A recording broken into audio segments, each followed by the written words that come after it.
Hello and welcome to this episode of Voices. Today we talk with poet and writer Nandini Sen Mehra. Nandini's debut book, Whorls Within, published in 2019, is a collection of 100 of her poems that cover a very wide canvas of subjects from love and relationships to people and places to social issues and even human tragedies. The book is forwarded by the poet Gulzar. Nandini is also the co-author of Unburden, which was published last year, and it was jointly written with Nitya Shanti, the well-known teacher and facilitator. Nandini is also a volunteer and a fundraiser for various causes in India and associated with a number of organizations that work towards strengthening secular and democratic principles. Nandini is also a communications professional, having worked in India, the US, Singapore, and Australia. And she currently lives in Australia. Nandini is the cultural editor of NRI Affairs and will soon be hosting our new show, Pause with Nandini, which will be launched later in the month. So welcome to the program, Nandini. I'll start by reading the foreword by Gulzar, which resonates with me a lot. And it says, one of the earliest things that struck me about the poems was the intensity of expression. While they explore a rich emotional landscape, there was a lightness to the poet's touch. And then you yourself describe your journey, where you say that while the poems can speak for themselves, I will share my story instead and take you inside my inner world, leaving it for you to connect the dots. And that's what I see in your collection of poems, a story, perhaps a story of your life, your observations of love, and how you feel about things around you. So please take us through your journey, where it all started, and how did you start writing poetry? Thank you so much. Firstly, it's an absolute pleasure to speak with you about poetry. And of course, I'm so excited to be starting the new show, Pause with Nandini. We'll get to that in a bit. We can talk about that. And to answer your question about why poetry and how poetry started, I was thinking maybe I can start with a poem that sort of explains not just why I write poetry, but maybe about the place of poetry in our lives. Let me see if I can quickly find it.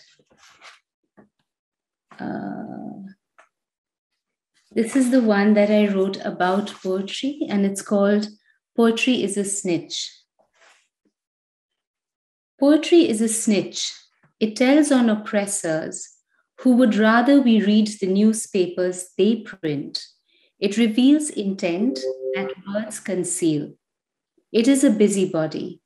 The woman knitting at the window behind the lace curtain, she saw where you dropped the knife. She knows.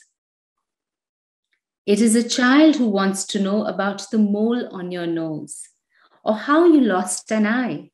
Not impolite, just curious. It is the quiet guest who registers your big laugh, your extravagant hosting, your extra wide smile, but notices it didn't reach your eyes. You look into his eyes and know he knows.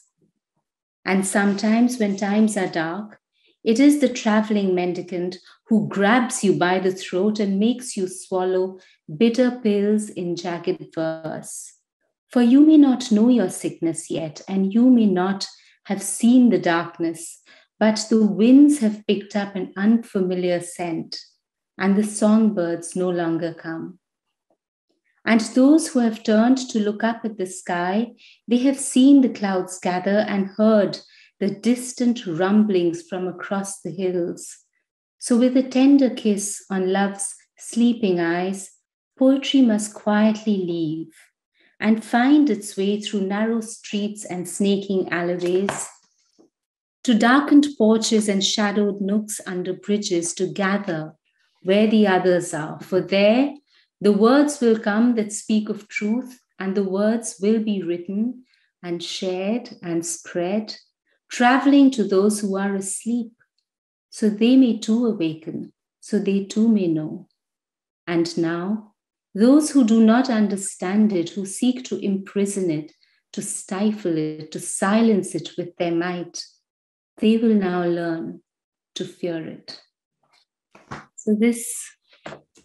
Yes, it connects so well with NRI Affairs, independent journalist enterprise that seeks to speak truth to power, and we seek to, of course, ensure that the truth reaches the people, our audience. So thank you for sharing that. It does give us some of your inner thoughts behind how you started writing poetry. Your poetry also speaks about places. There's poem on Mumbai, Goa, Dharamshala, and Kolkata, which is where you were born. So please tell us how through your poetry you connect with the places. I have grown up in India, and even when I lived in India, I traveled fairly frequently between cities. My father was in the army, so I lived in many different places up in the north, in UP, in Kolkata, in Bombay. And then when I left India, I lived in Chicago, I lived in Melbourne, where you are, and of course, Singapore for many years. So the way I feel these places have lived in me is through my poetry. And one of the things is, perhaps now as I'm getting older, I feel a sense of longing for something that feels like home. And I don't know where home is anymore. So I think I find it in poetry. And somehow the places that I've lived in, as it is for many writers, they linger on, they morph, they change, but they find a way into our words. So there was a poem. Of course, Kolkata is a little bit more special, the land of my birth, and also a place that lives in me. If I can find that poem, Kolkata, I'll quickly read it for you. I had bookmarked these poems, and then I've dropped all the bookmarks out of the book. Kolkata is 108. Thank you. There it is. I also wanted to show the book, actually. This is the book, Whorls Within. I don't speak about this book anymore that much, so it's nice to revisit, on this show, because it's been a while now. Maybe after this poem, you can tell us how this book came about. Sure. Yes, I can quickly do that. So this poem is Kolkata. Kolkata, my story without end. It seeps into my blood through dust-filled cracks that fan across red oxide floors in my mother's home. The Kalighat jaba, the red hibiscus, it is a promise. It stains my lips, my words. It blooms as it pleases. Kali's beloved, it bows only to one. You alter my feet with such tenderness. You do not look up at me. But when your fingers brush against my ankle in the stillness of a Kolkata afternoon, there is little room to hide. At every bookstore that lines the pavement on my way home, neglected rebels offer a dog-eared Lal Salam. But who has the time to read anymore? My kuri from the roadside tea cellar seems to get smaller every year. Soon that too will become a memory of what it used to hold, a lifetime in one sweetened gulp. Thank you. Wonderful. And perhaps a bit about the book. How? Yes. So when I started writing poetry, I started writing quite late and posting publicly. I studied English literature, and somehow when you study a subject for some reason, sometimes, at least for some people, it can be hard to find your voice because you're so much in awe of the masters that you're reading and sort of wrapped in other people's thoughts and ideas. And I think while I would write for myself, I started posting and sharing my work quite late. I think it was in the early years in Singapore. And I suppose the encouragement of readers and a lot of support from people who became regulars, and one of them being Gautam Benegal, who you also knew. And when he passed on, it felt like such an intense loss, because he was one of the first people who really encouraged me to write and publish and all of that. And my poems, some of my poems reached Gulzar Saab, who read them, and then he kind of became extremely supportive and extremely organized as well about getting it published. And with his grace and his his encouragement, he helped actually put the book together for me, and the way it should flow, and the structure, and the poems he liked, and the poems that spoke to him. So it was a very beautiful experience working on the book with him as a guide. And yes, and then my mother, of course, had a big role to play. I must mention her, because I'm quite careless about filing and taking care of my work, and she's very diligent. She's got a school teacher's diligence, and she put together all of my poems. And it was actually a present she gave me for my 40th birthday, where she put all my poems together, and she's like, look, now you don't have an excuse, because I have put all of them in one place, so you have to publish. And then, yes, we found a publisher, and the book came about. And the book is available on Amazon, yes, right? It's on Amazon. It's on a few other websites, especially in India, but it's also in store at a few places as well, especially the big cities. I think you should be able to find it. Okay. A number of your poems explore love and relationships, and there are lots of them, a fair sprinkling of them, some short ones. Would you like to share any of them and tell us a bit about the poem, where it came from? The love poems tend to be quite popular. I suppose it's something that's quite universal. And yes, maybe I read one called Tea Coffee. It's one of my early poems. But some of this poem has, people have told me that for some reason it's spoken to them. So I'll share this one. It's called Tea Coffee. The parts of me that no one wants found the parts of you that no one wants. We sit across each other, another day, another cafe. But look further down the street, darling. Do you see the narrow steps that escape to the roof? That's where they went, running, tumbling, hopelessly trying to be quiet as they race up after each other. But before they make it to the roof and fling open the rickety wooden doors to the sky, they will stop several times, and it will not be enough.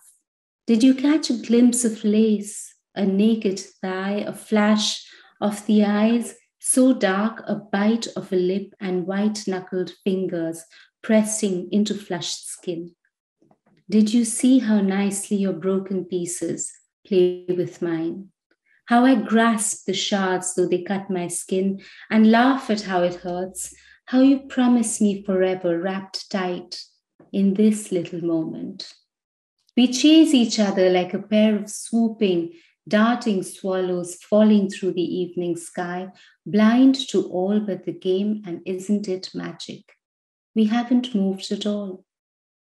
Your coffee, my tea, and the little table sitting quietly between us. Beautiful. Thank you. We'll come back to your poem in a moment. I had some other questions around poetry. One of them, of course, is, can writing poetry be taught? Can someone learn for those who have wanted to, but always felt a block in being able to get down to write poetry? Do you think it can be taught? Because I've heard another famous poet, Javed Akhtar, say that you have to have some of it in you, that rough diamond, which can then be sharpened or made, refined. But do you agree with that? Well, I think, everybody, of course, has their own perspective. They're purists. They are poets who sort of are more experimental, who believe it's really a call of the soul, and there is no such thing as a bad poem. It's an individual expression. For me, the way I think about poetry is that it's really a way of looking at the world. And when you combine a unique sort of perspective, a unique way of looking at the world, looking at reality, looking at your own environment, and you are able to use that in a language that you're comfortable with, and that you have some degree of comfort with, only to play around with it, only to make it come alive. If you have a bit of both, I think it's for everyone, really. Because poetry to me is something quite primal. Of course you can work on it and you can hone it, and there are different poetic forms, and you can study it, and it can be taught in that way. But essentially, I think you could be anything in your life, but you could have a poetic way of looking at life. You could have a poetic disposition, or you could have a poetic eye. And for someone who has that, I think, of course, if they have the interest in it, I'd say go ahead and write. Mm-hmm. And Indian English poetry, I've always wondered where it stands on the global platform. Today, of course, with social media, and there are very few barriers for someone's message reaching out to the world. Yes. Do you think there's greater exposure, there are greater opportunities for Indian poets, especially Indian English poets, to have a wider global audience? I definitely think so. I mean, I think there's something to be said about the whole publishing landscape per se. And to be honest, a lot of publishers do feel that poetry isn't read as widely anymore. And therefore, it kind of becomes a bit hard for upcoming poets or poets who don't already have a sort of pedigree to be published in places where they will be seen by a global audience. However, having said that, with social media and with sort of everybody having a mic and having a voice, I do think it has become easier for Indian poets who write in English to find their tribe, to find their audience. And I think also that there's an interesting sort of shift that I quite enjoy, is that there is less of that borrowing of metaphor, borrowing of sort of the poetic language from the West. And I find Indian English poets are getting more and more confident in their own voice, perhaps even taking a vernacular idiom and being able to use it beautifully and craft an effective poem in English, but without losing who they are or their identity. And I think that's quite interesting. And I think that's what keeps poetry alive, because we're not just looking at the masters, while we have much to learn from them, but we're also creating and reinventing the form. And of course, a related question, the multilinguality of Indians. Many Indians have a language, their mother tongue, and then English, and also knowledge of a regional language or a language like Hindi or Tamil. Do you think that helps them enrich their poetry in some way? Absolutely. I mean, I absolutely think that it just adds so many layers when you're able to bring in, when you're multilingual, it also means that some of the things that come to you, and that you're able to translate into your work will have depth, will have layers that perhaps someone who doesn't speak another language may not easily be able to get. But it's also an opportunity for them to explore and understand. And now you read a lot of poems with a fair sprinkling of the vernacular, or even ideas and concepts that perhaps are not easily understood outside of India, but that's fine. Or outside of state, for example, Kolkata had the use of the word alta, which not many would understand outside of Bengal, or unless they were familiar with the word. Yes, and it's this beautiful red coloring that we use on our hands and feet, especially for festive occasions. But it can conjure a moment, it can conjure an image in the minds of people who are familiar, and for those who are not, perhaps it's a new way to understand another culture. Because if someone is suitably interested, they might go and look at what alta is, and they might look at images, and they'll be able to sort of understand a poem with greater depth. Coming back to your poetry and your book, of course, we'll talk about Unburden first. Tell us, how did that happen?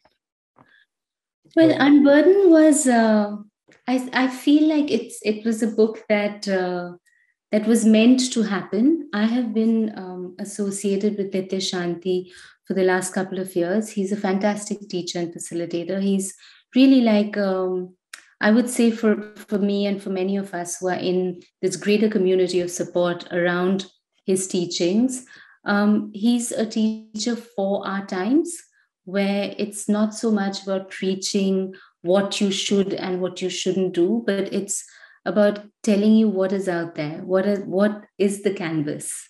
And the canvas, in his eyes, I suppose there is, it's limitless. And there are so many ways to enjoy this brief existence, and there are so many ways that you can explore living in a deeper way. And for some reason, poetry works quite well with the abstract. We were very lucky to have Penguin commission the book. And the way we thought about that was Nitya Shanti's teachings, and each chapter would have a poem as sort of the doorway through which you enter that teaching. So it worked out quite well. And there is one poem that caught my eye, and of course we published it on NRI Affairs when you first wrote it. Sometimes I end up liking a poem more when other people like it. Because I tend to now, for some reason, I tend to write quite frequently. So it's almost like a daily churning. And then I lose track of poems that I've written a while back. And then someone reminds me, like you did, of this one.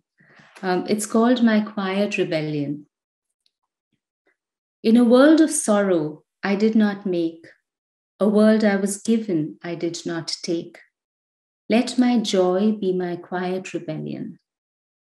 In a world of hate and walls so high where fathers weep and children cry, let my love be my quiet rebellion. In a world that clothes itself so well and wounds that fester, bleed and swell, let my nakedness be my quiet rebellion. In a world of trade that measures worth, that takes your soul to warm your hearth, let empty hands be my quiet rebellion.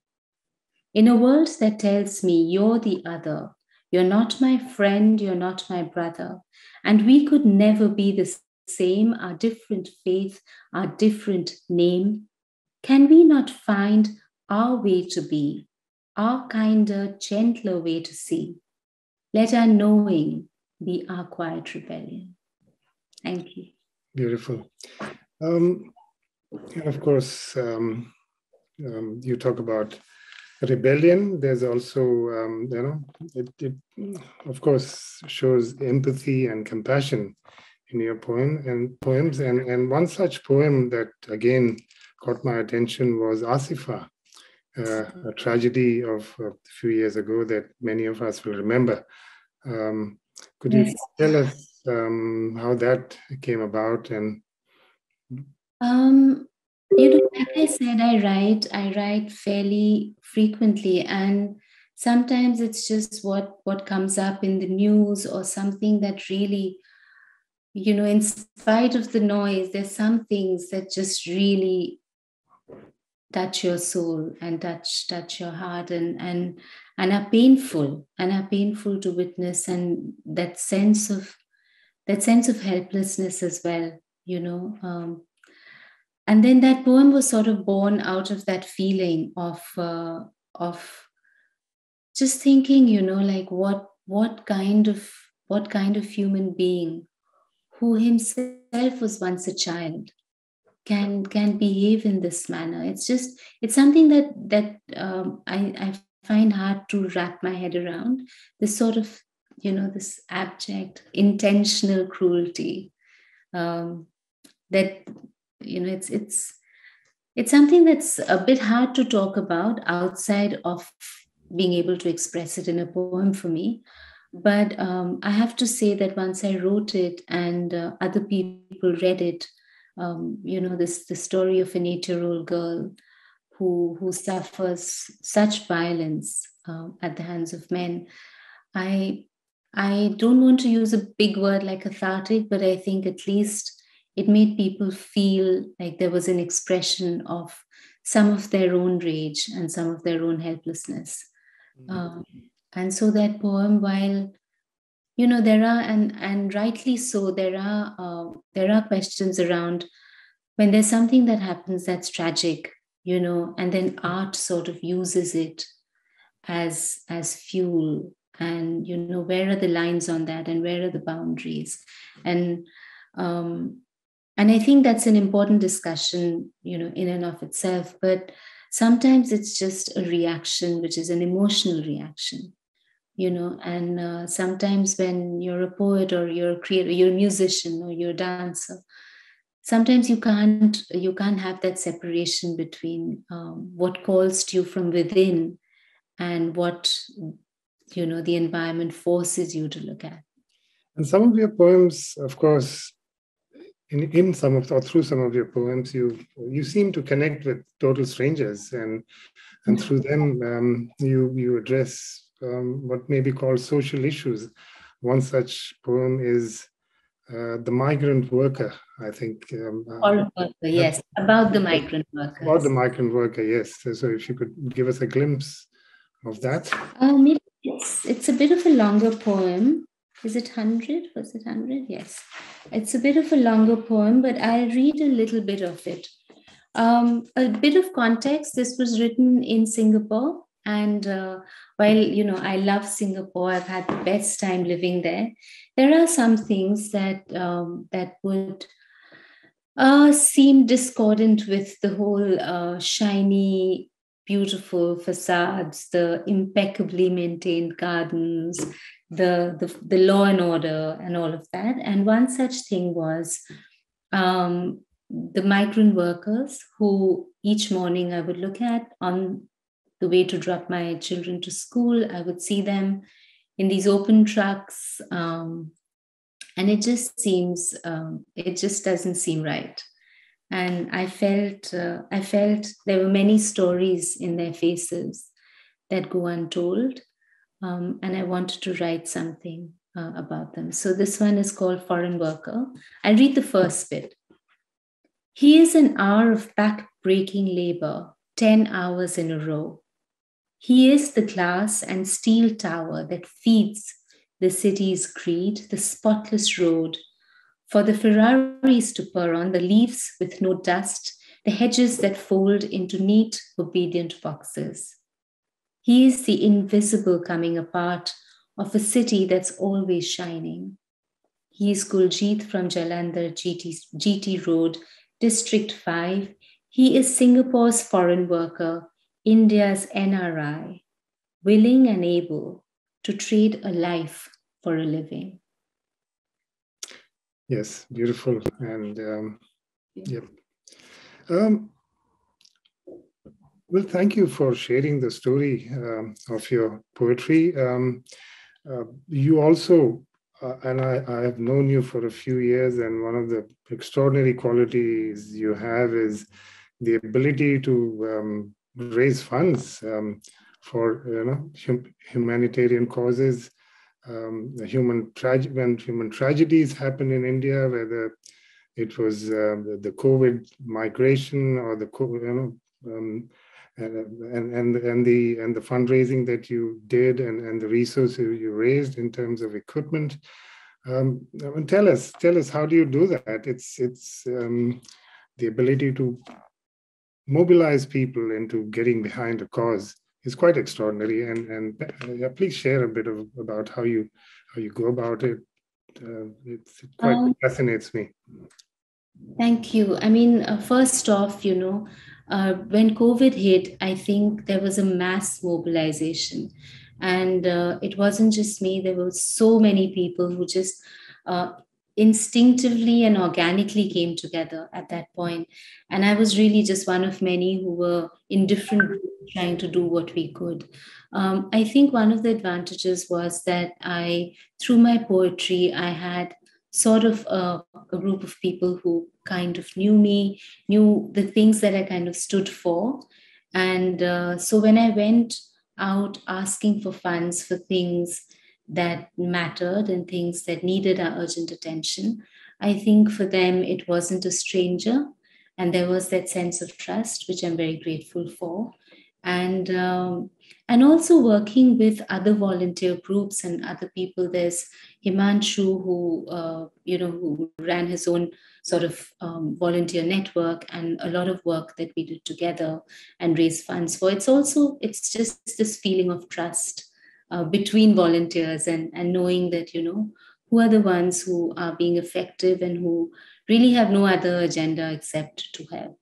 And there's Shama, who was also Shama Sharif, who's also raised a lot of funds on her own. And then I have sort of tagged on some of the things that she's done. And by, these networks have grown. And by, from me going out looking for things to support, things started coming to me, where help was needed. And I was very fortunate to have, and I am very fortunate to have, a list of donors who come forward. And whether it doesn't matter how much it is, because eventually somehow we are able to sort of meet the numbers, because someone who can give 500 rupees gives 500 rupees. Someone who's able to give much more at a point of time will support a cause with that. So it's all very organic. It's just, I think it's more about the intention.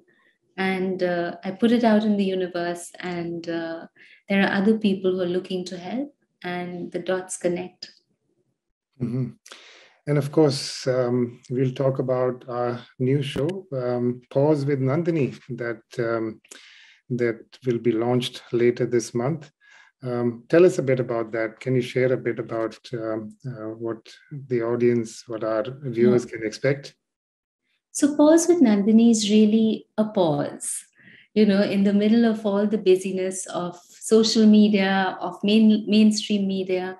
I feel there are stories that sort of fall through the cracks. And at Pause with Nandini, I think the idea is to bring those stories to life, to share things that, that may not seem extraordinary by some standards of perhaps fame or visibility or glamour, but there are important things happening sometimes behind the scenes that are really working to make people's lives better in various ways, whether they're artists or they're creators or they're actors or they're entrepreneurs or they're activists. There are many, many people who are working with such great intention and such great passion. And the idea is to bring those stories to the audience for NRI Affairs. And it's exciting. I haven't done it before, but I enjoy writing about stories. Stories find their way into my poems. And now I look forward to listening to them and sharing them with the audience. Fantastic. And please watch this space for Nandini's Pause with Nandini. So thank you very much, Nandini. It's been a pleasure talking to you. Thank you so much. Thank you.